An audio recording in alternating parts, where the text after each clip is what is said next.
এখন পশ্চিমবঙ্গের যুবরাজ অভিষেক ব্যানার্জি ভাবি মুখ্যমন্ত্রী যিনি, তিনিও নাকি তোমার ক্লায়েন্ট?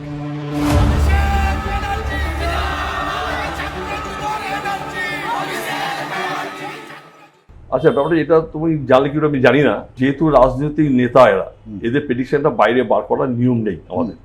কিন্তু তাও তুমি যখন প্রশ্নটা করেছো তাই তোমার বলি, অভিষেক বন্দ্যোপাধ্যায়ের ছকটা আমি দেখেছি এবং তার জীবনের যে পরিস্থিতি যা হয়েছে, যে চোখের সমস্যা থেকে আরম্ভ করে বা অন্যান্য যেগুলো আছে, আমার সমস্ত প্রেডিকশন আমি করেছিলাম, তাকে মিলে গেছে। মিলেছে। অভিষেকের রাজযোগ আছে? রাজযোগ অবশ্যই আছে। আছে আছে রাজযোগ কুষ্টিতে অবশ্যই আছে, কিন্তু সেই রাজযোগটা শুরু হবে 2026-এর জুলাইয়ের পরে। সুতরাং একটা চান্স, একটা অভিষেকের মুখ্যমন্ত্রী হওয়ার চান্স একটা আছে। বলছো? হ্যাঁ, আমি বলছি, কারণ তার হরস্কোপটা আমার কাছেই আছে। মানে চান্স কতটা আছে?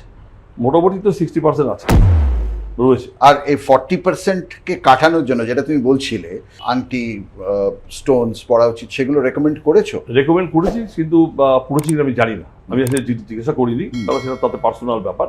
কিন্তু আমার মনে হয় ধারণ করেছে।